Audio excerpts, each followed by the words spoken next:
إن الحمد لله نحمده ونستعينه ونستغفره ونعوذ بالله من شرور أنفسنا ومن سيئات أعمالنا من يهده الله ولا مضل له ومن يضلل فلا هادي له وأشهد أن لا إله إلا الله وحده لا شريك له وأشهد أن محمدا عبده ورسوله أما بعد فإن خير الحديث كتاب الله فخير الهدي هدي محمد صلى الله عليه وسلم وشر الأمور محدثاتها وكل محدثة بدعة وكل بدعة ضلالة وكل ضلالة في النار فاعوذ باللہ السمیع العلیم من الشیطان الرجیم من حمزہ ونفخہ ونفثہ بسم اللہ الرحمن الرحیم رب اشرح لی صدری ویسر لی امری واحلل عقدۃ من لسانی یفقہوا قولی رب زدنی علما اللہم رب زدنی علما۔ آج جو ہے ہمارا جو سلسلہ وار تفسیر کے دروس ہیں اس میں آج انشاءاللہ سورۃ اللیل کی تفسیر کو دیکھیں گے۔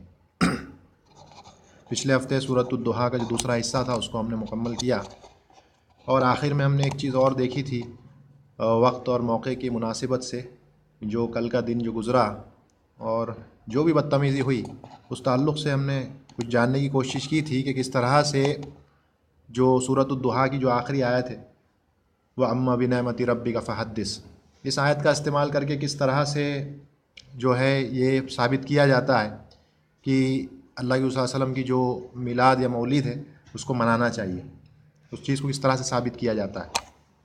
تو بہرحال یہ غلط چیز ہے، کیونکہ بے شک اللہ نے ایک بہت بڑا فضل کیا، اللہ کے رسول صلی اللہ علیہ وسلم کو ہمارے بیچ میں مبعوث کیا، اور ابراہیم علیہ السلام کی بھی دعا یہی تھی۔ سورۃ البقرہ میں جو ابراہیم علیہ السلام نے جو دعا مانگی، کیا دعا مانگی؟ ربنا وابعث فیہم جو ہے فیہم رسولا منہم، اور کیا کام کہ ہمارے بیچ میں ان لوگوں کے بیچ میں آنے کے جو عرب ہیں جس زمین میں آپ تھے، جس کے لیے دعا کر رہے تھے ابراہیم علیہ السلام کے میرے رب، جو جس طرح سے سورہ بقرہ میں آیا ہے کہ اللہ سے دعا کر رہے ہیں کہ میرے رب اس جو جگہ کو وجعل ھذا بلدا آمنا، کہ اس کو ایک امن والی جو ہے جگہ بنا دینا، اور ورزق اہلہ، اور اس کے اہل کے لیے جو ہے مہیا کرا دینا من الثمرات، پھل فروٹ میں سے جو ہے جمع کرا۔ اس دعا کا اثر ہے کہ آج ہر چیز جو چیز ہندوستان میں نہیں ملتی اور دوسرے ممالک میں نہیں ملتی، آپ کو وہ فروٹ آپ کو وہاں دیکھنے کو ملے گا سعودی عرب میں، حالانکہ وہاں کچھ اگتا نہیں ہے، پیدا نہیں ہوتا، لیکن الحمدللہ ابراہیم علیہ السلام کی دعا تھی کہ وہاں پہ آج ہر چیز مہیا ہے، کچھ بھی لے لو آپ فریش، جو چیز یہاں نہیں ملے گی اتنی فریش، اتنی فریش چیز پھل فروٹ آپ کو جو ہے سعودی عرب میں آپ کو مل جائیں گے۔ کیوں؟ ابراہیم علیہ السلام کی دعا کا اثر ہے۔ اسی دعا میں ایک دعا یہ بھی تھی کہ وَبْعَثْ فِيهِمْ رَسُولًا مِّنْهُمْ يَتْلُو عَلَيْهِمْ آيَاتِهِ وَيُعَلِّمُهُمُ الْكِتَابَ وَالْحِكْمَةَ، کہ وہ کیا کرے گا؟ وہ نبی آ کر کے آپ کی آیتیں، اللہ کی آیتیں پڑھ کر کے سنائے گا، اور کیا کرے گا؟ وہ نبی آ کر کے وہ سکھائے گا قرآن اور حدیث۔ حکمت ہم جانتے ہیں، پرانے دروس میں دیکھ چکے ہیں، حکمت سے مراد مفسرین بیان کرتے ہیں سنت ہے، اللہ کے رسول صلی اللہ علیہ وسلم کی حدیثیں ہیں، ٹھیک ہے۔ قرآن کو حدیثوں کے بنا سمجھنا مشکل ہے، دونوں کو ساتھ میں رکھنا ضروری ہے۔ اور اس کے بعد آخر کام وَيُزَكِّيهِمْ، کہ ان کی جو ہے تزکیہ کرے گا، تزکیہ نفس کرے گا وہ نبی آ کر کے۔ تو یہ سارے جو ہے ایک نبی کے کام بتائے، اور ان کی دعا تھی کہ اللہ کے رسول صلی اللہ علیہ وسلم کو اللہ نے مبعوث کر دیا اس زمین میں۔ حالانکہ ابراہیم علیہ السلام کے بعد اور اسماعیل علیہ السلام کے بعد عربوں کے بیچ کوئی نبی نہیں آئے، ایک کافی لمبا وقفہ ایسا گزرا کہ کوئی نبی نہیں تھے۔ اس کے بعد میں اللہ کے رسول صلی اللہ علیہ وسلم آخر میں آتے ہیں۔ باقی جتنے بھی تھے جو آئے، جو اسحاق علیہ السلام کی جو جہاں سے جو اس نسبت سے جتنے بھی نبی آئے سب بنی اسرائیل کے لیے تھے، اس طرف تھے وہ، لیکن یہاں اسماعیل علیہ السلام سے کوئی نہیں تھا، پورا گیپ تھا۔ آ کر کے محمد صلی اللہ علیہ وسلم بعد میں آخر میں آتے ہیں، کافی لمبے طویل عرصے کے بعد۔ اس چیز کی طرف اشارہ اس سورے میں بھی ہے جو ہم دیکھنے والے ہیں، سورۃ اللیل۔ اس میں ہم دیکھیں گے یہ خاص آیت آئے گی کہ کس طرح سے کیا مناسبت ہے، کس طرح سے اللہ نے لیل کو اور نہار کو اس جگہ پہ استعمال کیا، وہ کس طرف اشارہ کرتا ہے، وہ ساری چیزوں کو انشاءاللہ ہم دیکھیں گے۔ تو بہرحال یہ ایک فضل ہے بہت بڑا اللہ کا کہ اللہ نے اللہ کے رسول صلی اللہ علیہ وسلم کو مبعوث کیا، ابراہیم علیہ السلام کی دعا قبول ہوئی، اور اس کے بعد میں جو ہے اسی چیز کو اللہ نے سورہ جو ہے آل عمران میں اور سورہ جمعہ میں بھی اس چیز کا ذکر کیا کہ لقد من اللہ علی المؤمنین، کہ مومنوں پہ اللہ کا بہت بڑا فضل ہو گیا کہ کس کو بھیج دیا؟ نبی صلی اللہ علیہ وسلم کو بھیج دیا۔ کیا کرنے کے لیے؟ وہی ساری چیزیں جو ابراہیم علیہ السلام نے دعا مانگی تھی۔ بہرحال اللہ نے ترتیب کو تھوڑا سا آگے پیچھے کر دیا، وَيُعَلِّمُهُمُ الْكِتَابَ وَالْحِكْمَةَ، اور اس سے پہلے کیا کر دیا؟ یزکیہم، کیونکہ تزکیہ پہلے آتا ہے۔ جب تک آپ کے نفس کا تزکیہ نہیں ہوگا تب تک آپ قرآن حدیث کی جو ہے دعوت یا اس کے جو مفہوم کو اور معنی کو آپ نہیں سمجھ سکتے، پہلے آپ کو تزکیہ کرنا پڑے گا اپنا۔ تو اسی لیے ابراہیم علیہ السلام کی دعا میں تزکیہ بعد میں تھا، اللہ نے اس کو درست کر دیا۔ اگلے ہی جو ہے اسی سورے میں اگلے سپارے کے اندر آپ دیکھیں گے، سورہ سیقول السفہاء، آگے جب آپ پڑھتے ہوئے جائیں گے تو وہاں پہ دعا میں اللہ نے تبدیل کر کے بتایا کہ اللہ نے آپ کو کما ارسلنا فیہم رسولا منہم یتلو علیہ آیاتنا، اور اس کے بعد کیا کہا؟ وَیُزَکِّیہم، مطلب آیتیں پڑھ کے سناتا ہے، اس کے بعد میں اس آیتوں کی وجہ سے تزکیہ نفس ہوتا ہے، اس کے بعد میں جب آپ کا تزکیہ نفس ہو جاتا ہے اس کے بعد میں یعلمہ الکتاب والحکمہ، اس کے بعد میں آپ کو یہ قرآن کا اور حکمت سنت کا حدیث کا علم آپ کو دیتا ہے نبی صلی اللہ علیہ وسلم. تو اللہ نے اس ترتیب کو درست کرتے ہوئے فرمایا کہ نہیں، ابراہیم علیہ السلام کی دعا میں صرف یہ ترتیب میں تھوڑا سا الٹا پلٹا ہے. تزکیہ نفس پہلے آنا چاہیے، اس کے بعد میں کیا آنا چاہیے، اس کے بعد میں آپ قرآن حدیث کا علم حاصل کریں، انشاءاللہ آپ کو بات سمجھ میں آئے گی. مسئلہ آج یہ ہوتا ہے کہ لوگ جو ہے سیدھے سمجھنے بیٹھ جاتے ہیں، تزکیہ نفس نہیں ہوتا. اور یہ جو بدتمیزی کل ہوئی اس کا وجہ یہ بھی ہے کہ اپنی مرضی سے چیزوں کو سمجھنا، اپنا خود کا مفہوم معنی نکالنا چیزوں کے اندر سے، اور اس کے بعد میں اس پہ عمل کرنا شروع کر دینا. سب سے بڑا بگاڑ اس سے ہوا. تو بہرحال یہ ایک بہت بڑا فضل ہے، لیکن خوشی کا موقع ہونا اور اس پہ خوشی منانا دونوں الگ چیزیں ہوتی ہیں. اگر وہ چیز ثابت نہیں ہے کہ اس پہ خوشی منائی گئی تھی تو ہمیں کوئی اختیار نہیں ہے کہ دین کے اندر ہم کوئی نئی چیز داخل کر دیں. بہرحال یہ صحیح چیز نہیں تھی جو کل ہوئی. اللہ ہدایت دے اور ہم سب کو ایک ہونے کی توفیق عطا فرمائے، آمین. آج کا جو سورہ ہے سورۃ اللیل، یہ پچھلے ہفتے سے ہم نے بات کی تھی کہ سورۃ الضحیٰ ایک کافی سمجھیے 6-8 مہینے کا ایک عرصہ تھا طویل، جس کے بعد میں وہ سورہ نازل ہوا تھا. ایک بریک لگ گیا تھا، وہی کو ایک بریک لگ گیا تھا، اور اس بریک کے بعد میں وہ سورہ نازل ہوا تھا. اس لیے اللہ نے والضحیٰ سے اس کو شروع کیا کہ جس طرح سے وہی جب آتی ہے تو وہ اللہ کے وسلم کو ایک زندگی اور جان دے دیتی ہے، اسی طرح سے سورج کی روشنی جب آتی ہے تو سارے عالم میں زندگی اور جان دے دیتی ہے. اور اسی چیز کا اشارہ یہاں پر بھی ہے. یہ سورہ جو ہے سورۃ اللیل یہ نازل ہوا، اور اس میں اللہ نے سورت میں اس کی شروعات جو قسم سے ہوئی وہ واللیل سے ہوئی.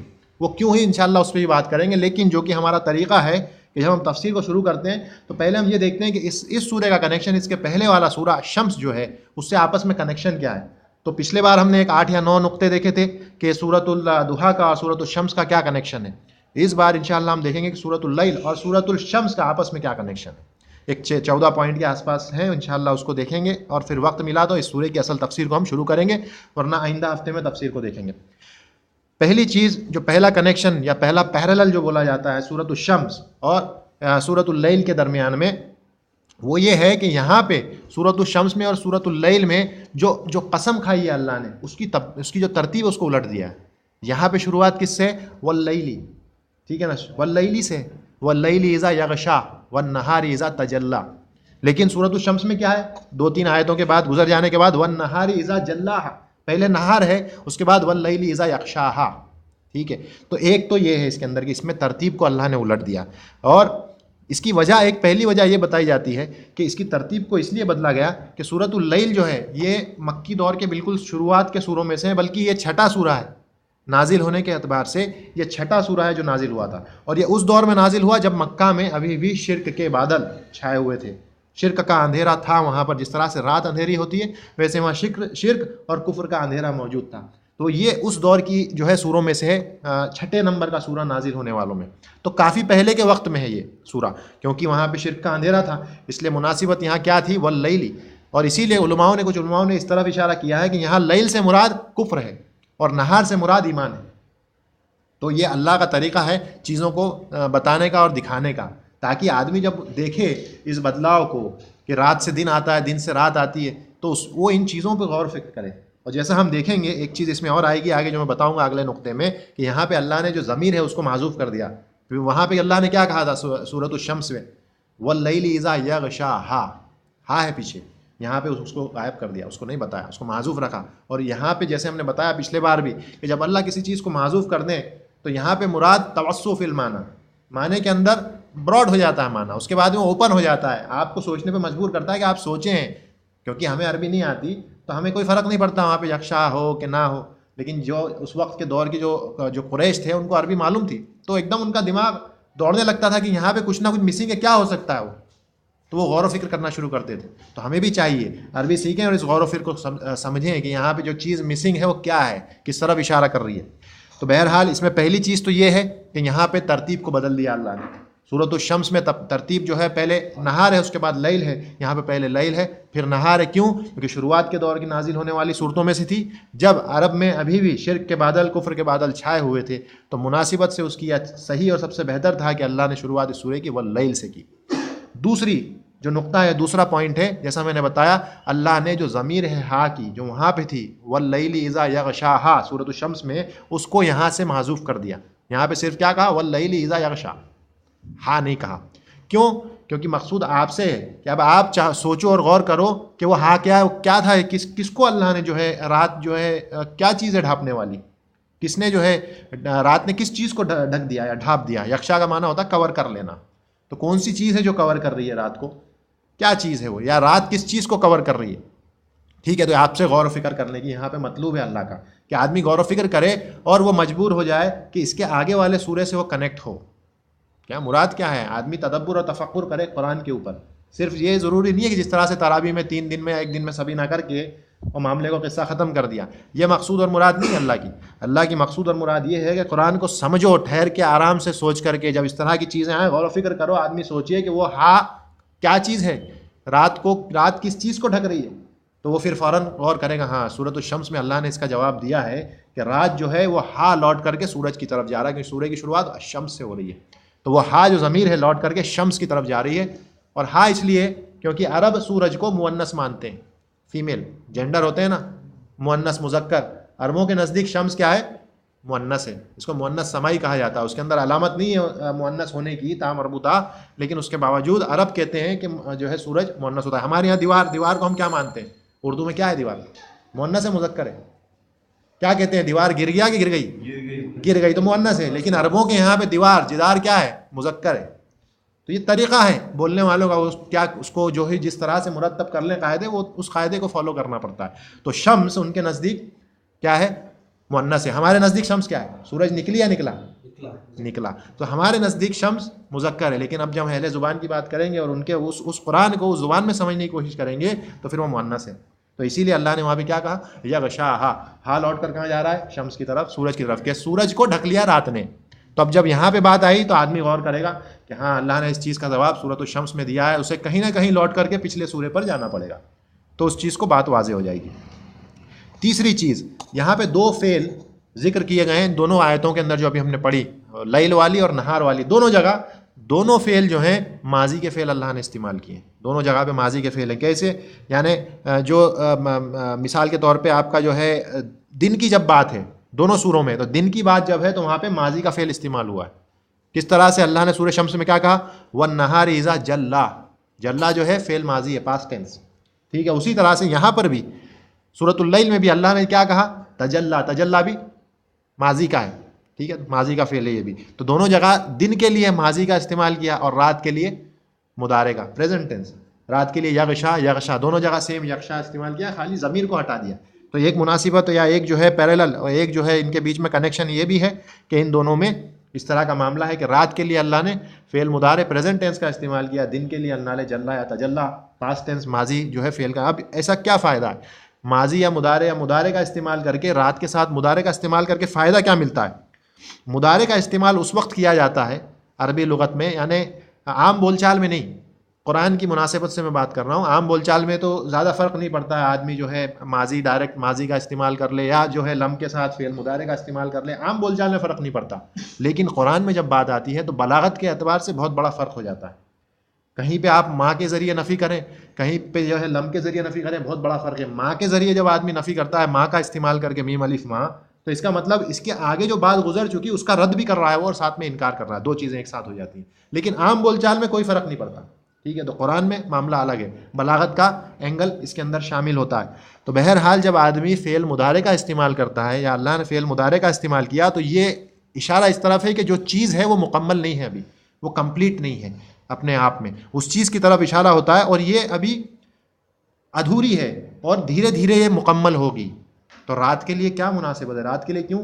کیونکہ رات ایک ساتھ نہیں آتی ہے. دن جب آتا ہے، دن کا اجالا جب آتا ہے، آپ دیکھیں فجر کے وقت تھوڑی سی بھی روشنی ہوئی تو اس کے بعد دن نکل گیا. لیکن رات کیسے آتی ہے؟ عصر سے شروع ہوتا ہے، مغرب آئی، مغرب ہوئی، سورج ڈوب گیا، اس کے بعد بھی روشنی رہتی ہے. آپ اس وقت تک عشاء کی نماز نہیں پڑھ سکتے جب تک شفق نہ چلی جائے آسمان میں سے. وہ جو لال روشنی ہوتی ہے وہ جب تک نہ چلی جائے آپ نماز نہیں پڑھ سکتے عشاء کی. وہ جانے کے بعد وقت شروع ہوتا ہے عشاء کا. مطلب رات دھیرے دھیرے آگے بڑھ رہی ہے. ٹھیک ہے، تو یہ رات کا معاملہ ایسا ہے کہ ایک ساتھ نہیں آتی، وہ دھیرے دھیرے. اور سب سے گہری رات بھی جو ہے عشاء کے وقت نہیں ہوتی ہے، تھوڑا سا اور آگے بڑھیں گے 12 1 2 بجے کے آس پاس. تو یہ رات کا جو معاملہ ہے دھیرے دھیرے بڑھتے رہنے کا، یہ رات کا سلو پروسیجر ہے، دھیرے دھیرے والا. تو اسی لیے اللہ نے اس کو فعل مضارع سے بتایا، کیونکہ مضارع عربوں کے نزدیک وہ جانتے تھے کہ مضارع کا استعمال کس لیے کیا جاتا ہے؟ بلاغت کے اعتبار سے. ان کے شعر وغیرہ میں جب وہ لکھتے تھے تو اس سے مراد یہی ہوتی تھی، جب وہ مضارع لکھتے ہیں تو مراد ان کی یہی ہوتی تھی کہ کسی چیز کو دھیرے دھیرے بڑھتے ہوئے بتانا ہے، تو فعل مضارع کا استعمال پریزنٹ ٹینس کا کرتے تھے. تو جب اللہ نے اس کا استعمال کیا سمجھ گئے فوراً کہ کہنا کیا، اشارہ کس طرف ہے کہ دھیرے دھیرے، رات دھیرے دھیرے آتی ہے، اسی لیے اس کے لیے فعل مضارع ہے. دن ایک دم سے آتا ہے، فعل ماضی ہو چکا، مکمل، کمپلیٹ. پاسٹ ٹینس کا مطلب یہ ہوتا ہے کہ جو چیز ہو چکی اس چیز کو بتاتی ہے. بھائی نماز کے لیے کھڑے ہوتے ہیں، قد قامت الصلاۃ، حالانکہ ابھی نماز جو ہے ابھی شروع بھی نہیں ہوئی، کمپلیٹ نہیں ہوئی، لیکن اس کے لیے ابھی جو ہم کھڑے ہی ہیں ابھی، لیکن قد قامہ ہو چکا، قد کا استعمال کر کے یہ تو ہو چکا ہے کام. تو فعل ماضی کا استعمال اس لیے ہوتا ہے کسی چیز کو مکمل ہو جانا یا یہ بتا دینا کہ یہ تو ہو ہی جائے گا، اس کے لیے کیا جاتا ہے. تو یہاں پر بالکل مناسبت سے اشارہ یہ کہ یہ کلام کسی انسان کا نہیں ہو سکتا، یہ اتنا سوچ سمجھ کر کے الفاظ کو رکھنا یہ کسی انسان کا کام نہیں ہو سکتا. جس طرح کہ آج کچھ مستشرقین جو اورینٹلسٹ ہیں اشارہ کرتے ہیں اس طرف یا لان تان کرتے ہیں، تو ان کی سمجھ اور ان باریکیوں کو نہ سمجھنے کی وجہ سے ہوتا ہے. تو اس چیز کو سمجھیں کہ فعل جو ہے مضارع آتا ہے کہ اس لیے دھیرے دھیرے کوئی چیز، اس اشارہ یہ کرنا ہے کہ ابھی یہ انکمپلیٹ ہے، مکمل نہیں ہے، اور یہ دھیرے دھیرے کمپلیٹ ہوگی. تو وہاں پر جو ہے بلاغت کے مناسبت سے فعل مضارع کا استعمال کیا جاتا ہے. اور اسی طرح سے جیسے میں نے بتایا فعل ماضی کوئی چیز بس ہو چکی اس کے لیے اس کا استعمال کیا جاتا ہے. اسی لیے یہاں پر اللہ نے نہار کے جو ہے نہار کے لیے فعل ماضی کا استعمال کیا، جلا یا تجلا، ہو چکا ہے، آتے ہی ایک دم اجالا ہے. اور یہی معاملہ ایمان کا ہوتا ہے، اور اس کے خلاف کفر کیسا ہے، دھیرے دھیرے آتا ہے، ہم دیکھیں گے آگے. لیکن ایمان یا دین اسلام جب پھیلتا ہے تو ایک دم سے پھیلتا ہے. ہم نے دیکھا 23 سالہ زندگی میں پھیل گیا. ٹھیک ہے، تو یہ ایک نقطہ ہے. چوتھا نقطہ یہ ہے کہ اللہ نے وما خلق الذکر والانثی، ٹھیک ہے، اللہ نے کیا کہا سورۃ اللیل میں کہ ماں کے ذریعے، اب یہ بھی قسم ہے اصل میں، یہاں پہ ماں کے دو معنی ہو سکتے ہیں. ماں مصدریہ معنی میں بھی آ سکتا ہے، ماں موصولہ معنی میں بھی آ سکتا ہے. گرامر کی بات ہے، سمجھنے کی کوشش کریں، نہ سمجھ میں آئے کوئی بات نہیں، لیکن یہ ایسے نقطے ہیں کہ بہت اہم نقطے ہیں، کیونکہ اسی طرح کی ایک قسم اللہ نے سورۃ الشمس میں بھی کھائی ہے. ٹھیک ہے، سما کے تعلق سے، ارض اور سما کے تعلق سے. ٹھیک ہے، تو یہاں پر اللہ نے کیا کہا، ماں یہاں پہ موصولہ بھی ہو سکتا ہے اور مصدریہ بھی ہو سکتا ہے، دونوں معنی ہو سکتے ہیں ماں کے. اور جب ماں موصولہ ہوگا تو اللہ کیا قسم کھا رہے ہیں، وما خلق الذکر والانثی، مطلب قسم ہے اس ذات کی جس نے بنایا کس کو، ذکر کو اور انس کو، یعنی کہ مادہ اور نر کو بنایا. ٹھیک ہے، ایک اور چیز غور کرنے کی یہ ہے کہ اللہ نے آدمی اور عورت نہیں کہا، اللہ نے کیا کہا، نر اور مادہ، آدمی اور عورت نہیں کہا. اس میں فرق ہے، ہم اس آیت کی تفسیر میں جائیں گے تو دیکھیں گے. اور اگر یہ ماں مصدریہ ہے تو معنی اصل پھر معنی اللہ کی طرف سے ہٹ کر کے جو مخلوق ہے اس کی طرف آ جائے گا. کیوں؟ کیونکہ ماں خلقہ کا معنی ہو جائے گا خلق کرنا، کہ اللہ قسم کھا رہے ہیں خلق کی. کس کے خلق کی؟ نر اور مادہ کے خلق کی. مطلب یہ معاملہ اتنا بڑا ہے، اتنا عظیم ہے، کیونکہ اللہ اگر کسی چیز کی قسم کھائیں تو وہ کوئی چھوٹی چیز نہیں ہوتی ہے.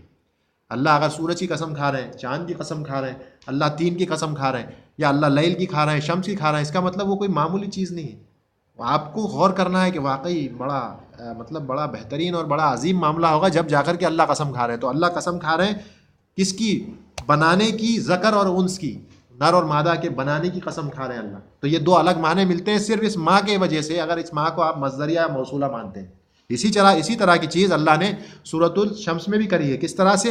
والسماء وما بناہا، یہاں پہ بھی یہ ماں جو ہے یا تو آپ اس کو مصدریہ لے لیں یا موصولہ لے لیں. اسی طرح سے والارض وما طحاہا، یہاں پہ بھی وہی معنی ہے. تو مناسبت دیکھو ان دونوں کی یہ ہے کہ وہاں پر بھی ماں کے دو معنی مل رہے ہیں، یہاں پہ بھی دو معنی مل رہے ہیں. دونوں معنوں سے صحیح معنی جو ہے نکل کے آ رہا ہے. اور صحابہ کے دور میں اور سلف الصالحین کے دور میں یہ معنی نکالے گئے تھے کہ ہاں دونوں معنی ممکن ہیں. کیوں؟ تو یہ توسع المعنی، معنی کو اور بڑھا دیتا ہے، پھیلا دیتا ہے، براڈ کر دیتا ہے. تو یہ طریقہ ہے اللہ کا. تو یہاں پہ بتایا جا رہا ہے کہ رات اور دن ایک ساتھ چلتے ہیں، پیرالل، ساتھ میں وہ چلتے ہیں.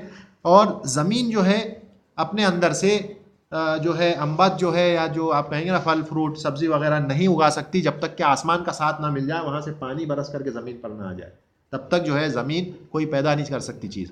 وہی معاملہ آدمی اور عورت کا ہے. اسی طرح سے زمین آسمان پانی ٹپکاتا ہے تب جا کر کے زمین میں سے پھل فروٹ جو ہے ویجیٹیبل آپ کے نکلتے ہیں وہاں سے. یہی معاملہ آدمی اور عورت کا ہے، پانی ٹپکتا ہے تب جا کر کے ایک نئی زندگی وجود میں آتی ہے.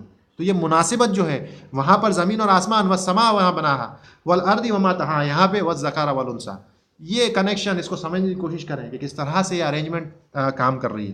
تو یہی معاملہ جو ہے قرآن کا اس طرح سے ہر جگہ پہ چلتا ہے، غور و فکر کرنے کی ضرورت ہے.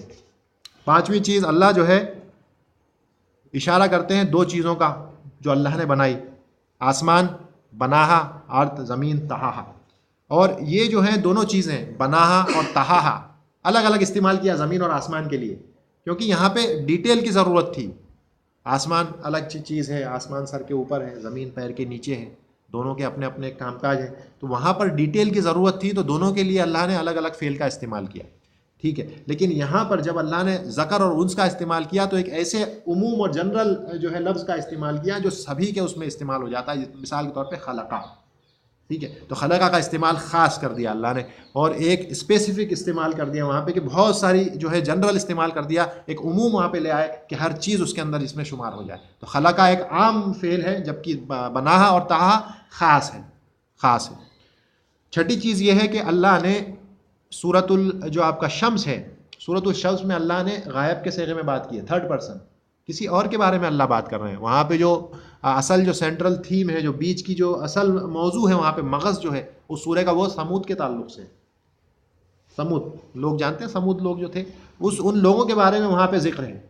ٹھیک ہے، تو وہ کس کے بارے میں؟ غائب کا صیغہ ہے، سب کچھ غائب کے صیغے میں ہے. لیکن یہاں پر ہر چیز جو ہے ڈائریکٹ مخاطب کے صیغے میں ہے. ہر چیز ہم دیکھیں گے آگے چل کے کہ ہر چیز جو ہے مخاطب کے صیغے میں ہے، ڈائریکٹ بات ہو رہی ہے، 1 to 1. تو اسی لیے اللہ نے یہاں پہ اشارہ یہ کیا کہ وہ جو وہاں پہ جو معاملہ تھا سورۃ الشمس کے اندر، وہ ایک سبھی کے لیے، جب آپ غائب کے صیغے میں تھرڈ پرسن میں بات کرتے ہیں تو ایسا ہے کہ آدمی غور کرے کہ سبھی کے لیے بات ہو رہی ہے. تو جب ایک میسج جو عام ہے سبھی کے لیے، وہ دھیرے دھیرے یہ ہوگا کہ وہ تمہارے اوپر بھی اپلیکیبل ہونے لگے گا، تمہارے اوپر بھی وہ لاگو ہو سکتا ہے. اور اسی لیے اللہ نے ایک دم سے اپنا جو ٹون ہے اس کو غائب کے صیغے سے بدل کر کے کہاں پر لے آئے؟ مخاطب کے صیغے میں ڈائریکٹ. پھر کاف کم اس طرح کے جو ضمیریں ہیں اس کا استعمال اللہ نے اس سورہ کے اندر کیا ہے، سورۃ اللیل کے اندر. کیوں؟ کیونکہ اب یہ جو چیزیں ان کے ساتھ ہوئی ہیں تمہارے ساتھ بھی ہو سکتی ہیں، خبردار رہو. ٹھیک ہے، تو اسی چیز کو اللہ نے جو ہے خبردار کرتے ہوئے سورہ کے اندر آگے ایک آیت آ رہی ہے جہاں پہ اس چیز کا ذکر کیا اللہ. اس کے بعد شمس کے تعلق سے بات آتی ہے کہ کس طرح سے اللہ نے نفس کو کتنا بیلنس طریقے سے جو ہے پیدا کیا ہے. اس چیز کا ذکر جو ہے وہ یہاں پر بھی ہے کہ آدمی کو وہ سوچ اور سمجھ عطا کی ہے اللہ نے کہ وہ برائی اور اچھائی کے اندر فرق کر سکے. یہ جو ہماری نفس ہے اس کو وہ صلاحیت دی ہے، اور اسی چیز کو سورہ شمس میں اللہ نے کیا کہا؟ فَأَلْهَمَهَا فُجُورَهَا وَتَقْوَاهَا. فجور کو اور تقوا کو، دونوں کو چیزوں کو اللہ نے جو ہے ہمارے لیے واضح کر دیا اس نفس کے لیے کہ وہ پہچان سکے کہ غلط کیا ہے اور صحیح کیا ہے. اسی چیز کو اللہ نے جو ہے سورۃ اللیل میں بھی بیان کیا، جب اللہ نے بتایا کہ بھئی کس طرح کا کہ تم لوگ جو ہو، تمہاری جو کوششیں ہیں وہ کس طرح کی ہیں. اِنَّ سَعْيَكُمْ لَشَتَّىٰ، کہ تمہارے جو ایفرٹس ہیں، جو کوششیں تم کر رہے ہیں وہ کیسی ہیں؟ اپوزٹ ڈائریکشن میں، ادھر اور ادھر دونوں طرف چل رہی ہیں. دین اسلام کے لیے صحابہ نے محنت کی کہ دین اسلام عروج پر آئے اور وہ پھیلے، تو وہیں پہ منافق اور جو ہے مشرک اور یہود اور نصارہ موجود تھے جو یہ کوشش کرتے تھے کہ اس دین کو پھیلنے سے روکا جائے. تو اپوزٹ ڈائریکشن میں کوششیں ہو رہی ہیں، یہ پھیلانے کی کوشش کر رہے ہیں، یہ روکنے کی کوشش کر رہے ہیں. لیکن یہ ہونا ضروری ہے، یہ ہونا ضروری ہے، کیونکہ اگر یہ نہیں ہوتا، یہ ٹکراؤ آپس میں نہیں ہوتا، تو پھر کیا فائدہ ہوتا ان آیتوں کا جو اللہ نے نازل کی صبر رکھنے کے تعلق سے؟ کیا فائدہ ہوتا ان آیتوں کا جو اللہ نے نازل کی جہاد کرنے کے لیے؟ کیا فائدہ ہوتا ان آیتوں کا جو اللہ نے نازل کی ہجرت کے لیے؟ کوئی فائدہ نہیں رہ جاتا. تو یہ ایفرٹس ہونا، اپوزٹ ڈائریکشن میں کوششیں کرنا ضروری ہوتا ہے. دو اپوزٹ چیزوں کا ہونا ضروری ہے، ایک پیئر میں دو چیزوں کا ہونا بہت ضروری ہے. اسی چیز کی طرف یہاں پہ اشارہ کیا گیا ہے سورۃ الشمس میں اور سورۃ اللیل کے اندر. وہاں پہ بھی اپوزٹ چیزیں اللہ نے بیان کی، نفس کو صلاحیت دی ہے اچھائی اور برائی کو دیکھنے اور سمجھنے کی. یہاں پر بھی اللہ نے بتایا کہ تم لوگوں کی جو کوششیں ہیں وہ اپوزٹ ڈائریکشن میں چل رہی ہیں، لیکن یہ ایک بڑے پلان کا حصہ ہے اور یہ ہوگا، کیونکہ یہ تقدیر میں لکھا ہوا ہے کہ ایسا ہونے والا ہے. ٹھیک ہے، تو یہ ہونے والا ہے اور اس کا ہونا ضروری ہے.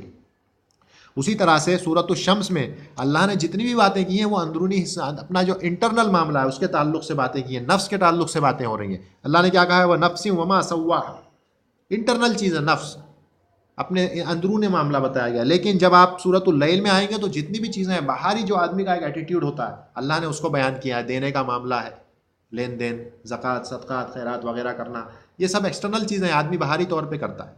تو اس چیز کا ذکر سورۃ اللیل میں کیا اللہ نے. اس کے بعد میں اللہ نے ایک چیز بیان کی ہے سورۃ الشمس کے اندر، قد افلح من زکاہا، کہ کامیاب ہو گیا وہ جس نے پاک کر لیا اسے، کس کو؟ اپنی نفس کو. جس نے اپنی نفس کو پاک کر لیا وہ آدمی کامیاب ہو گیا.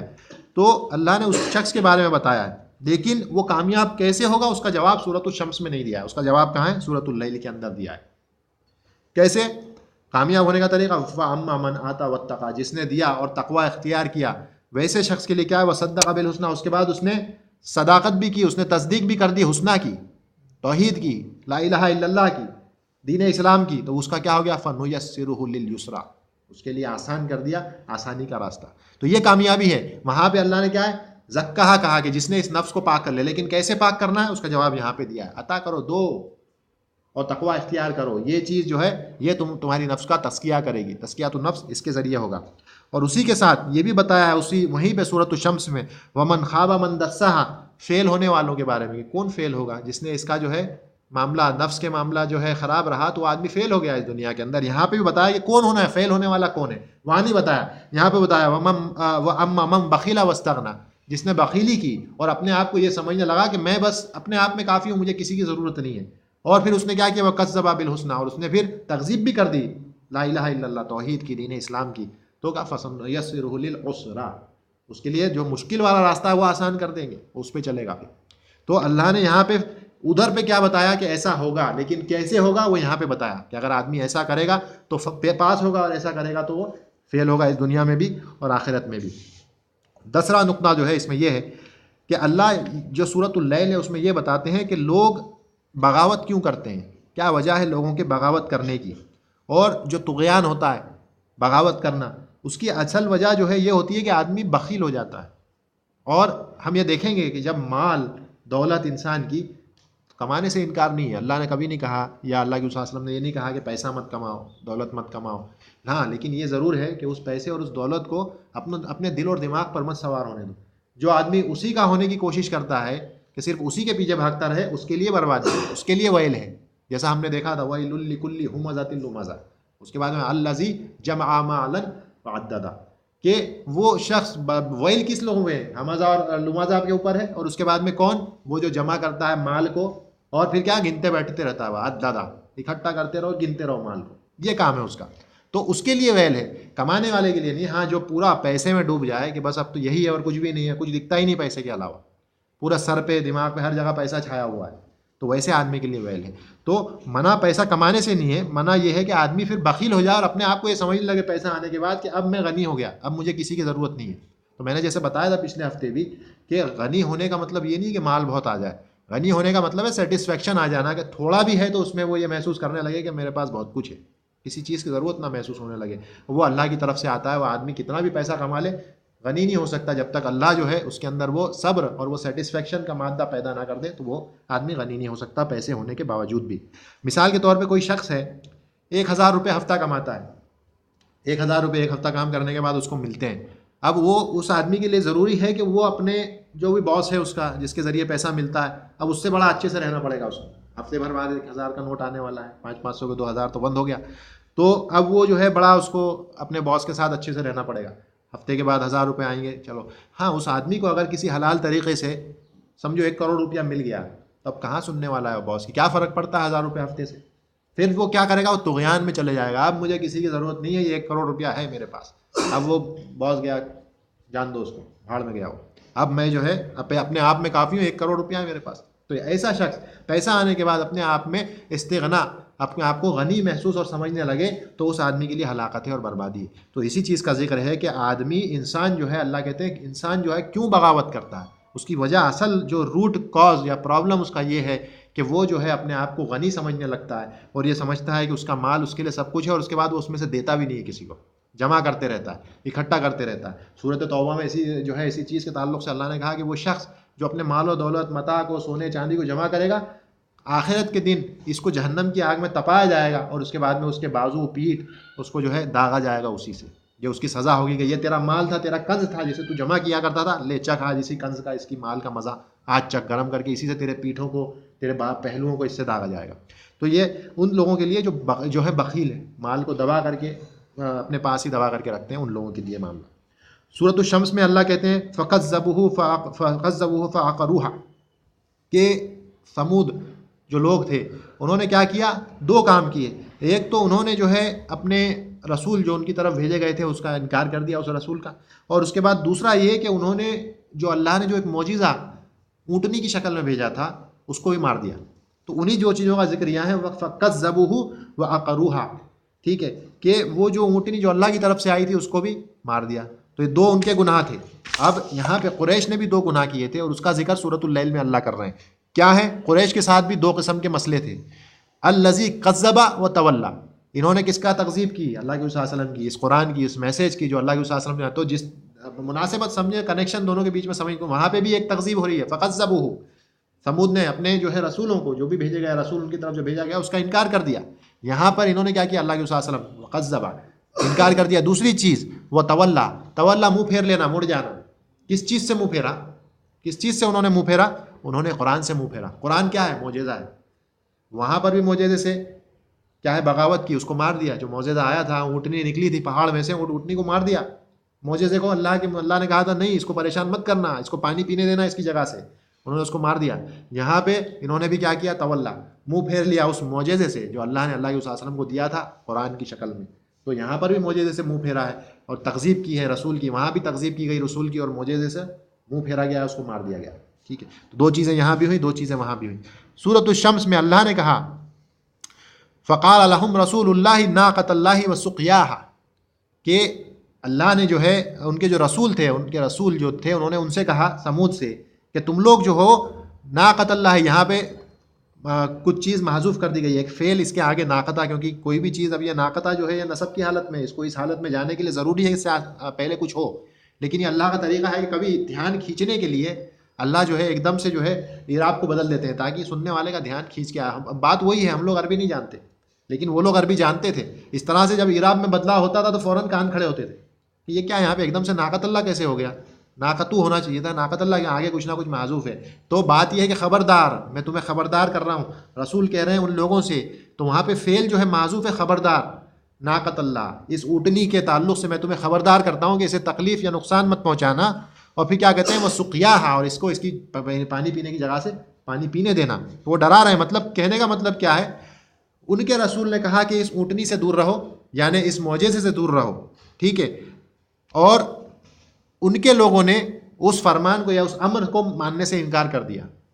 ٹھیک ہے، یہی چیز یہاں بھی ہوئی. اللہ کے صلی اللہ علیہ وسلم نے دور رہنے کے لیے نہیں کہا، اللہ کے ساتھ کہ آؤ اس میسج کی طرف، اس معجزے کی طرف، اس قرآن کی طرف آؤ. یہاں بھی لوگوں نے اس امر کو ماننے سے انکار کر دیا. وہاں پہ کیا کہا؟ معجزے سے دور رہو. یہاں پہ معجزے کے پاس آؤ، لیکن یہاں بھی ماننے سے انکار کر دیا، وہاں بھی ماننے سے انکار کر دیا. تو سورۃ الشمس، سورۃ اللیل میں یہ اس طرح سے پیرالل چل رہا ہے، اس طرح کا کنیکشن ہے. اس کے بعد سورۃ اللیل میں اللہ جو ہے وارننگ دے رہے ہیں، خبردار کر رہے ہیں. کیا کہہ رہے ہیں؟ فَأَنذَرْتُكُمْ نَارًا تَلَظَّىٰ، کہ میں تمہیں خبردار کرتا ہوں آگ سے. تلظا، آگ سے اللہ جو ہے خبردار کر رہے ہیں. یہی چیز ان کے نبی جو سمود تھے، ان کے جو رسول تھے، انہوں نے بھی یہی کہا تھا، جیسے ہم نے پہلی آیت میں دیکھا، ناقۃ اللہ، کہ خبردار کرتا ہوں میں اس اونٹنی کے تعلق سے کہ اس کو نقصان نہ پہنچانا اور اس کو اس کے پینے کی جگہ سے پانی پینے دینا. دونوں جگہ پہ وارننگ ہے، خبردار کیا جا رہا ہے، شمس میں بھی، لیل میں بھی. اس کے بعد اللہ جو ہے سورۃ اللیل میں بات کر رہے ہیں اشقاہا، اشقا لوگوں کی بات کی جا رہی ہے. اور یہی اشقا لوگوں کی بات سورۃ اللیل میں اور سورۃ الشمس دونوں میں کی جا رہی ہے. کس طرح سے؟ اللہ کہتے ہیں اذ انبعث اشقاہا، کہ اس اونٹنی کو مارنے کے لیے کچھ لوگ، ایک شخص جو تھا وہ گیا، تو اس کو اللہ نے کس طرح سے اس کا جو ہے یہ کیا ہے ڈسکرپشن کیسا بتایا؟ اشقاہا، سب سے زیادہ گرا ہوا شخص آپ اس کو سمجھ سکتے ہیں، جو یہ حرکت کرنے کے لیے آگے بڑھا اس اونٹنی کو مارنے کے لیے. اس کے بعد میں اس اونٹنی کو مار دیا گیا. تو یہ اس شخص کی بات کی جا رہی ہے سورۃ الشمس کے اندر، کہ یہ شخص آیا اور اس نے اونٹنی کو مار دیا. وہ کون تھا؟ وہ اشقا. اس شخص کا کیا، اس کی صفت کیا بیان کیا جائے؟ اشقا ہے، یہ بڑا مطلب بدذات آدمی کہ یہ تھا وہ. اور اللہ نے اس شخص کو اسی دنیا میں سزا دی، فدمدم علیہ. ٹھیک ہے نا، اس کی سزا اسی دنیا میں دی گئی اور آخرت میں بھی اس کو سزا دی جائے گی. یہاں پہ سورۃ اللیل میں اللہ کیا کہہ رہے ہیں؟ لا یصلھا الا الاشقا، کہ اس آگ میں، جس آگ کا ذکر کیا آگے، فانذرتکم نارا تلظا، اس آگ میں کون ہوگا؟ لا یصلھا، کوئی نہیں جلایا جائے گا یا پھینکا جائے گا اس آگ میں، الا الاشقا، سوائے اشقا لوگوں کے. وہ اشقا جو ہیں، جو بدبخت لوگ ہیں، بدذات لوگ ہیں، جیسا کہ وہ شخص تھا جس نے اونٹنی کو، اللہ کے اس جو ہے معجزے کو ختم کر دیا تھا. اس قسم کے جو لوگ ہوں گے وہ اس آگ میں جلیں گے، اور کوئی نہیں سوائے ان کے، یعنی اس قسم کے لوگ اس آگ میں جلیں گے. تو یہ کنیکشن ہے، اشقا کا ذکر وہاں بھی ہے، اشقا کا ذکر یہاں بھی ہے. اس کے بعد میں سورۃ الشمس میں اللہ آخر میں کہتے ہیں ولا یخاف عقباہا، کہ وہ شخص جو ہے کسی اس بات سے نہیں ڈرتا کہ ہمارا آخر جو کانسیکوینس ہے، جو فائنل رزلٹ ہے وہ کیا ہوگا، اس سے کوئی لینا دینا نہیں ہے کہ آخرت میں ہمیں جانا ہے، اللہ کے سامنے کھڑے رہنا ہے، جواب دینا ہے. اس جواب دہی کا اس کو کوئی احساس نہیں ہے، اس جواب دہی کا کوئی احساس نہیں ہے شخص کو. تو یہاں پہ بتایا جا رہا ہے کہ وہ جو اشقا ہے اس کا ایک ایٹیٹیوڈ کیا ہے اللہ کو لے کر کے، یا اس زندگی کو لے کر کے، یا جو معاملات ہیں، جو عمل ہے اس کو لے کر کے اس کا کیا ایٹیٹیوڈ ہے، کیا نظریہ ہے. اس چیز کو سورۃ الشمس میں اللہ بتا رہے ہیں اشقا کا. یہاں پر سورۃ جو ہے لیل کے اندر اللہ اس کے خلاف ایک مومن کے جو معاملہ ہے، اس کا جو نظریہ ہے، اس کا جو ایٹیٹیوڈ ہے، اس کو سورۃ لیل کے اندر اللہ بتا رہے ہیں کہ اس کا معاملہ کیسا ہے. وَلَسَوْفَ يَرْضَىٰ، کہ وہ بڑا یہ سمجھے کہ بڑا مطمئن ہو جائے گا، خوش ہو جائے گا، راضی ہو جائے گا. جب اللہ اس کو عطا کریں گے تو وہ راضی ہو جائے گا. یعنی اس کے اندر ایک تسلی والا معاملہ، یا غنی ہونے والا اصل صفت جو ہے وہ یہاں سے آتی ہے کہ وہ راضی ہو جائے. اللہ اس کو جو بھی دے اس سے وہ راضی ہو جائے گا. اور یہ اصلی غنا یا غنی ہونا وہ یہاں سے آتا ہے کہ اللہ دے اور بندہ راضی ہو جائے. اور دوسری چیز وہاں پہ اللہ نے جو ہے ولا یخاف عقباہا، اس چیز کو بیان کیا ہے خوف کے ساتھ عقباہا کو. یہاں پہ اللہ نے جو ہے اس کو کھلا چھوڑ دیا ہے، مطلق بالکل. کیسے؟ وَلَسَوْفَ يَرْضَىٰ، کس چیز سے راضی ہوگا اللہ نے بیان نہیں کیا، لیکن جو بھی دوں گا اس کو ہر چیز سے راضی ہو جائے گا. اب وہاں بیان کرنے کی ضرورت نہیں ہے، بیان کریں گے تو بہت ساری چیزیں بیان کرنی پڑیں گی. کھلا چھوڑ دیا تو آدمی کے اوپر ہے کہ اب آپ تدبر و تفکر کرو اور آپ سوچو کہ وہ کیا چیز ہو سکتی ہے. یا دوسری بات یہ کہ وہ ہر چیز ہے جو اللہ دے گا، وہ سبھی چیزیں اس کے اندر آ گئی. توسع فی المعنی، معنی کو اللہ نے براڈ کر دیا، میننگ کو کافی ساری چیزیں اب وہ اپنے اندر سنبھال لے گا. خلاف اس کے کہ اگر یہاں پہ کوئی ایک چیز بیان کی جاتی تو باقی چیزیں چھوٹ جاتی، لیکن جب کچھ بھی بیان نہیں کیا تو ساری چیزوں کا شمار اس میں ہو گیا. ٹھیک ہے، تو یہ جو ہے ایک کنیکشن تھا سورۃ اللیل اور سورۃ الشمس کے بیچ میں. صرف ایسا نہیں ہے کہ صرف یہی ہے، اس کے علاوہ بہت ساری چیزیں ہیں، لیکن وقت جو ہے ہمیں اتنی اس کی اجازت نہیں دیتا کہ ساری چیزوں کو دیکھا جائے. تو بہرحال یہ 15 کنیکشن کے جو پوائنٹس تھے دونوں کے بیچ میں کہ کیا دونوں کے درمیان کنیکشن ہے، ہم نے وہ دیکھا. اب اس سورے کا جو معاملہ، جو ترتیب ہے، کس طرح سے یہ جمع ہوا ہے قرآن کے اندر، آپس میں سورے کے اندر جو آیتیں ہیں وہ کیسی جمع ہوئی ہیں، اس تعلق سے ہم انشاءاللہ دیکھ لیں گے. تو یہ جو سورہ ہے، جیسا پچھلا والا سورہ بھی تھا والضحیٰ واللیل والا، تو جس طرح سے وہ سورہ ہے، یہ سورہ بھی جو ہے کچھ اقسام ہیں، قسمیں ہیں، ان قسموں سے یہ سورہ شروع ہو رہا ہے. ٹھیک ہے، تو یہ لگ بھگ 5 حصوں میں آپ جو ہے اس سورہ کو بانٹ سکتے ہیں. پہلا حصہ قسمیں ہیں، اقسام جن کو کہا جاتا ہے، اللہ قسم کھا رہے ہیں. اور اس کے بعد جب قسم کھائی جاتی ہے تو قسم کے بعد جواب القسم آتا ہے. جب بھی اللہ قسم کھائیں گے آپ دیکھیں گے کہ وہ اس کا جواب کہیں نہ کہیں آئے گا، کیونکہ اصل مقصود وہ ہے. اللہ اتنی قسمیں اس لیے کھا رہے ہیں کہ جو پوائنٹ آنے والا ہے اتنا اہم ہے کہ اس کے پہلے اللہ نے قسمیں کھائیں، 1 2 3 4، کہیں کہیں 5 قسمیں، اور اس کے بعد میں پھر اصل موضوع آتا ہے. والتین والزیتون وطور سینین، بہت ساری قسم کھائیں پھر اصل چیز آتی ہے. ویسے ہی یہاں پر بھی اللہ نے جو ہے 3 قسمیں کھائی، اس کے بعد جواب آیا چوتھی آیت میں. ٹھیک ہے، واللیل اذا یغشی والنہار اذا تجلی وما خلق الذکر والانثی، 3 قسمیں ہو گئیں. اس کے بعد کیا آیا؟ ان سعیکم لشتی. یہ قسم جو ہے اس کا جواب آ رہا ہے. تو جب قسم کھائی جاتی ہے تو مقصود یہ ہوتا ہے کہ آپ اس قسم پہ بھی غور کریں، تدبر اور تفکر کریں، اور اس کے بعد جو چیز آنے والی ہے، جو جواب آنے والا ہے، وہاں سے آپ جو ہے لیسن، وہاں سے آپ درس حاصل کریں کہ اللہ نے کیا مقصد ہے. اتنی ساری باتیں کرنے کے بعد، اتنی ساری قسم کھانے کے بعد یہ جب بات آئی ہے ان سعیکم لشتی، کیا معنی ہے اس کا، کیوں؟ اور اصل میں جب آپ دیکھیں گے تو اس پورے سورہ جو ہے وہ اسی ایک چوتھی جو آیت ہے ان سعیکم لشتی، اسی کے ارد گرد ہے پوری آیت، اور ہر چیز اس کے آس پاس بنی ہوئی ہے ایسا لگے گا. تو اصل موضوع یہ ہے اس پورے سورے کا اصل موضوع ان سعیکم لشتی. اور یہی جو ہے ان تینوں اقسام کی جو جواب ہے، جواب القسم، یہی ہے یہاں پہ ان سعیکم لشتی. دوسری چیز یہ بھی بتاتا ہے کہ ہر چیز اس جو دنیا میں ہے جوڑوں کی شکل میں ہے، کیونکہ شتی اپوزٹ ڈائریکشن میں جو فورس لگ رہا ہے، ایک ادھر بھاگ رہا ہے، ایک ادھر بھاگ رہا ہے، ایک اس دین کو پھیلانے کی کوشش کر رہا ہے، ایک دین کو روکنے کی کوشش کر رہا ہے. پیر میں کام چل رہا ہے، رات اور دن پیر میں ہے، زمین اور آسمان پیر میں ہے، ذکر اور انس، مادہ اور نر پیر میں ہے، ہر چیز پیر میں ہے. تو ایک اشارہ تو یہ ہے کہ ہر چیز جو ہے پیر میں ہے، اپوزٹ ڈائریکشن میں لگی ہوئی ہے، کہ ایک جو ہے دوسرے کو روکنے کی کوشش کر رہا ہے، جو ہے ایک ساتھ لگے ہوئے ہیں. لیکن یہ ساری چیزیں کیا ہیں؟ ایک بڑے پلان کا حصہ ہیں، اور اللہ نے اس کو اسی طرح سے ہونا جو ہے اس کا مقدر کیا ہے. تو اس لیے ان کا ہونا طے ہے کہ یہ چیزیں ہوں گی، آپ کو بس ان کے ساتھ میں چلنا ہے. رات دن کے ساتھ جڑی ہوئی ہے، ذکر انس کے ساتھ جڑا ہوا ہے. ٹھیک ہے نا، زمین آسمان جڑے ہوئے ہیں. تو اپوزٹ جو ہے آپ کو دیکھنے کو ملیں گے اس دنیا کے اندر. جب تک اپوزٹ نہیں ہوں گے آپ جو ہے اہمیت نہیں سمجھ پائیں گے ایک دوسرے کی. رات نہیں ہوگی دن کو نہیں سمجھ پائیں گے، خوشی نہیں ہوگی غم کو نہیں سمجھ پائیں گے. ٹھیک ہے، تو یہ چیزیں ہونا ضروری ہے، اس چیز کی طرف یہاں پر اشارہ ہے. اس کے بعد میں جب اللہ نے پہلے حصے میں یہ جو 3 قسمیں ہیں اور اس کے بعد میں ایک جواب ہے، تو اس کے بعد میں جو ہے آنے والی آیت کے اندر اللہ یہ بتاتے ہیں کہ یہ جو اپوزٹ ڈائریکشن میں جو کوششیں چل رہی ہیں، ان سایاکم لشتیٰ، تو وہ کس قسم کی کوششیں ہیں وہ آنے والی 6-7 آیتیں جو ہے اس میں ذکر کیا گیا ہے۔ کیسے؟ کچھ لوگ تو ہیں فَأَمَّا مَنْ آتَى، کہ وہ وَاتَّقَى، کہ وہ لوگ جو ہے دیتے بھی ہیں اور اس کے بعد میں تقویٰ بھی اختیار کرتے ہیں، اور اس کے بعد میں کیا ہے وَصَدَّقَ بِالْحُسْنَى، اس کے بعد تصدیق بھی کرتے ہیں حسنہ کی، ان کے لیے ہم نے آسان کر دیا آسانی والا راستہ۔ اور دوسرا گروہ جو اپوزٹ ڈائریکشن میں چل رہا ہے ان کے، وہ کیا کرتا ہے، وہ بخیل ہے، اپنے آپ کو غنی سمجھتا ہے، اس کے بعد میں کذب بالحسنى، وہ تکذیب بھی کرتا ہے حسنہ کی، دین اسلام کی، توحید کی، ہر چیز کی تکذیب کرتا ہے، تو اس کے لیے کیا ہے مشکل والا راستہ وہی ہم نے آسان کر دیا، جہنم والا راستہ اس کے لیے آسان کر دیا گیا ہے۔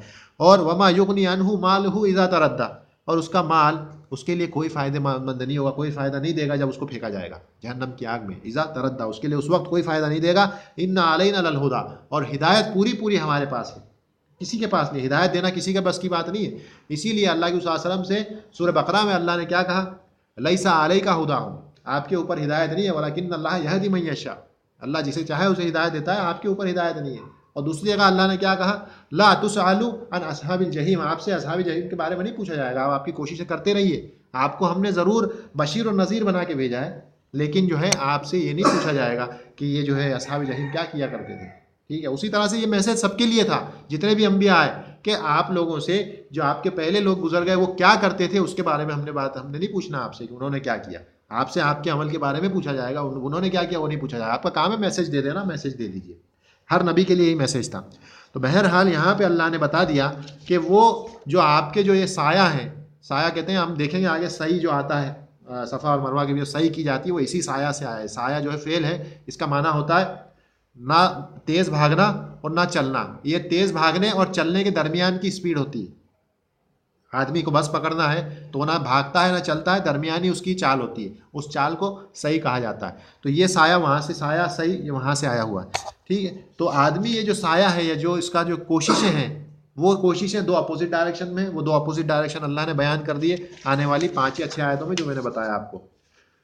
اس کے بعد ایک تیسری چیز جو آتی ہے وہ یہ آتی ہے کہ ایک ایمان والا جو ہے، اگر وہ کوئی اچھا کام کرتا ہے تو وہ اس کا بدلہ اللہ سے طلب کرتا ہے کہ اللہ آخرت میں میرے کو اس کا بدلہ دے گا، تو اس کی امید آخرت سے رہتی ہے، اس دنیا کے اوپر ٹارگیٹ نہیں ہوتا ہے کہ نام نمود یا شہرت کے لیے اس دنیا میں وہ کوئی عمل کر رہا ہے، اور اگر کوئی ایسا کرتا ہے تو وہ عمل اخلاص والا نہیں ہے اور اللہ کے نزدیک مقبول اور قابل قبول نہیں ہے وہ عمل، کہ جو آدمی عمل کرے اس نیت سے کہ لوگ اس کو دیکھیں یا اس کی واہ واہی کی جائے، اس کی تعریف کی جائے۔ ایسے لوگوں کے تعلق سے اللہ کے وسلم کی حدیث آئی ہے کہ وہ شخص جو دیا کرتا تھا یا اللہ کے راہ میں جہاد کرتا تھا یا وہ حافظ تھا قرآن، ان لوگوں کا حساب سب سے پہلے ہوگا اور ان کو جہنم میں ڈالا جائے گا اٹھا کر کے۔ جب وہ ان سے پوچھا جائے گا کہ تم کیوں قرآن پڑھا کرتے تھے، کہے گا اللہ میں نے تیرے لیے تو قرآن پڑھا، اپنی زندگی ڈال دی۔ اللہ کہیں گے نہیں، تو نے لوگوں کو دکھانے کے لیے پڑھا تاکہ لوگ کہیں کہ کتنا بڑا قاری ہے، اور تو جو چاہتا تھا وہ ہو گیا، دنیا میں تجھے مل گیا، تو اب یہاں پہ تیرے لیے کچھ نہیں ہے، اٹھا کے جہنم میں ڈال دیا جائے گا۔ یہی معاملہ کس کے لیے ہوگا؟ لڑائی کرنے والے کے لیے بھی ہوگا، جہاد جس نے کیا لیکن اللہ کے لیے نہیں کیا، نام کے لیے کیا، کیا بہادر آدمی ہے۔ تو ویسے شخص کے لیے تو مسئلہ یہ ہے کہ آپ جب کوئی عمل کریں تو اخلاص کے ساتھ کریں اور امید بدلے کی اللہ سے رکھیں۔ تو یہ مومن کا جو شیوا ہے، جو معاملہ ہے، یہ ہے کہ وہ اللہ سے امید رکھتا ہے کہ اللہ اس کو بدلہ آخرت میں عطا کریں گے، تو یہ اس کا پورا دار و مدار یا اس کے دماغ میں جو معاملہ چلتا ہے اللہ کے تعلق سے، وہ آخرت کے تعلق سے ہوتا ہے، دنیا کو وہ نہیں سوچتا ہے۔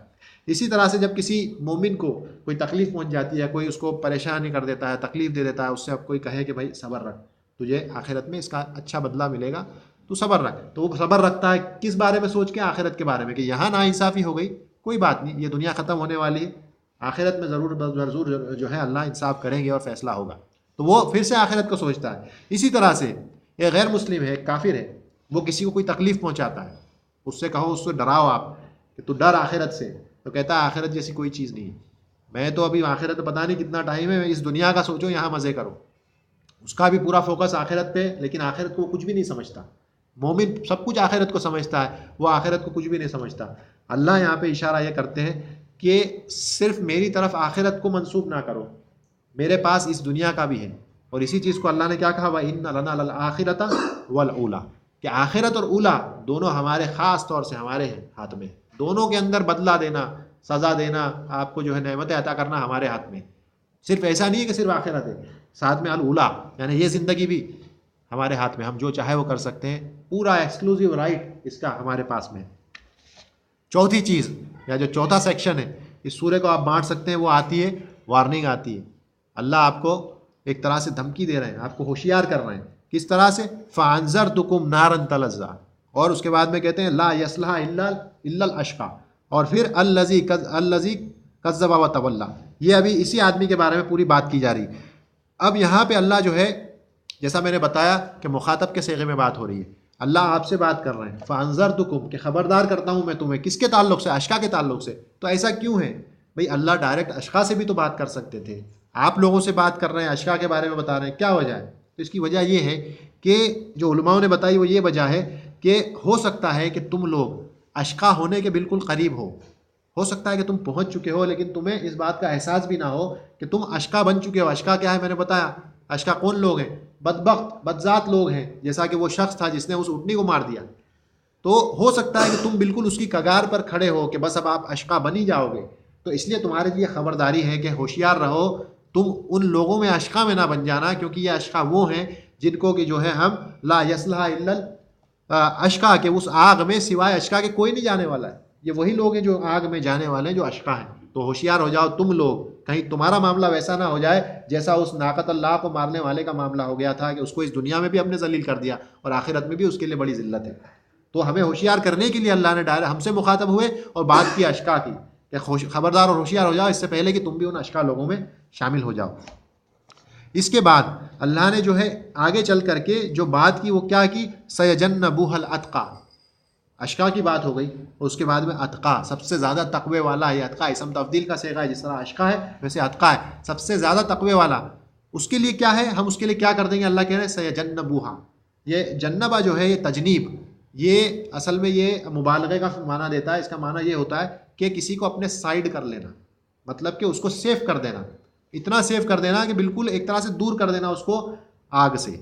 یہاں پہ مراد آگ سے، ہاں مطلب نار کی طرف جا رہا ہے آگ، تو آگ سے دور کر دینا۔ جس طرح سے مثال کے طور پہ ایک ماں ہے، بچے کو روڈ کراس کرا رہی ہے، تو گاڑیاں جب آتی جاتی ہیں تو اس کو ایسے سائڈ پہ رکھ لیتی ہے، مانے ادھر سے ٹرافک آ رہا ہے بچے کو اس سائڈ رکھتی ہے تاکہ کچھ ہو تو پہلے مجھے ٹکر لگے، بعد میں بچے کو کچھ ہو۔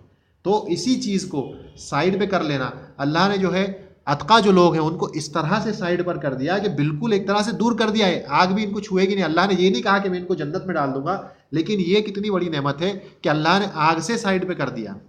مثال کے طور پہ روڈ کراس کرنا ہے، لیکن ماں دیکھیں گاڑیاں کافی زیادہ ہیں اور آ رہی جا رہی ہیں، تو ایک بلڈنگ میں جا کر کے پناہ لے کر کے کھڑے ہو جائیں جب تک کہ ساری گاڑیاں نہ نکل جائیں، تو آپ سمجھ سکتے ہیں یہی تجنیب ہے، اور یہی وہ چیز ہے سیجنبها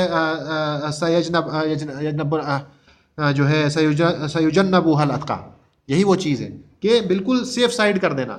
اس طرح سے مثال کہ بلڈنگ میں کھڑے ہوئے ہیں، روڈ پہ گاڑیاں جا رہی ہیں، وہاں پہ گاڑی نہیں آئے گی بھی تو دیوار سے آ کر کے ٹکرا جائے گی۔ تو وہ والا جو معاملہ ہے وہ اتقا لوگوں کے ساتھ اللہ نے کر دیا ہے، بالکل سیف کر دیا ان کو، سیجنبها الاتقى، سیف ہو گئے ایک دم۔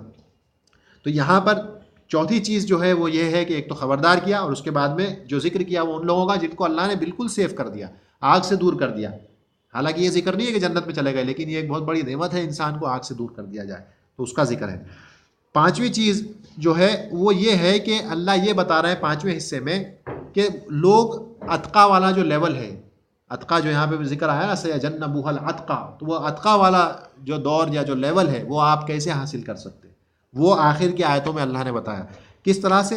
الذی یؤتی مالہ یتزکیٰ، کہ وہ شخص جو اپنا مال دے دے اللہ کی راہ میں اخلاص کے ساتھ، اس چیز کے لیے وہ آدمی جو ہے اتقا تقوی اختیار کر لے گا، سب سے اونچے مقام پہ چلے جائے گا تقوی کے، وہ اتقا میں شمار ہو جائے گا۔ کیسے؟ مال کو دے کر کے، کیونکہ آپ دیکھیں گے کہ یہ پورا سورہ ہے یہ مال کے ارد گرد گھوم رہا ہے۔ ذکر زیادہ تر آپ دیکھیں گے مال کا ذکر ہے یہاں پہ۔ کیسے؟ شروعات میں من آتا، اس نے دیا، فاما من آتا واتقا، آتا دینے کی بات آ رہی ہے۔ آگے چلیے وہاں پہ وہ من بخیلا، روکنے کی بات آ رہی ہے مال کو، من بخیلا، اسی میں دیکھیں استغنا، واپس سے اپنے آپ کو غنی سمجھنا مال کے اعتبار سے۔ اس کے بعد آ رہا ہے ما یغنی عنہ مالہ، اس کا مال جو ہے اس کے لیے جو ہے کوئی فائدہ نہیں پہنچا پائے گا، اس کا مال جب اس کو پھینکا جائے گا آگ میں، اس کا مال اس کے لیے کوئی فائدہ نہیں پہنچا جائے گا۔ اسی طرح سے الذی یؤتی مالہ یتزکیٰ، یہاں پہ مال کا تو مال مال مال، سورہ پورا مال جو ہے سینٹرل تھیم لگ رہی ہے، یہ اسی پہ بات چل رہی ہے۔ ایسا کیوں؟ اس کی وجہ یہ ہے کہ سورۃ الشمس میں اللہ نے کیا کہا، قد افلح من زکا، کہ وہ کامیاب ہو گیا جس نے اس کی تزکیہ کر لیا، اس نفس کا، اپنی جان کا، اپنی نفس کا جس نے تزکیہ کر لیا وہ کامیاب ہو گیا۔ لیکن یہ بیان نہیں کیا تزکیہ کیسے ہوگا، اس سورے میں بیان کیا کہ تزکیہ حاصل کرنا ہے تو سب سے پہلی چیز مال، اس کو چھوڑنا پڑے گا، اس کی محبت کو دل سے نکالنا پڑے گا۔ اور اسی لیے جو بھی ذکر کیا عطا کا بات کی کہ جو آدمی دے گا، تقوی اختیار کرے گا، وصدق بالحسنی فسنیسرہ للعسریٰ، اس کے لیے آسان کر دیں گے، آسانی والا راستہ۔ جب مال دینا پڑے گا تو پہلی چیز آتی ہے آپ کو، اگر تزکیہ نفس کرنا ہے تو مال کی محبت کو چھوڑنا پڑے گا۔ مال اکٹھا کرنا، کمانا، اس سے انکار نہیں ہے، مال کی محبت پیدا مت کرو دلوں کے اندر، مال کو اپنے دل و دماغ پر، سر پہ سوار مت ہونے دو۔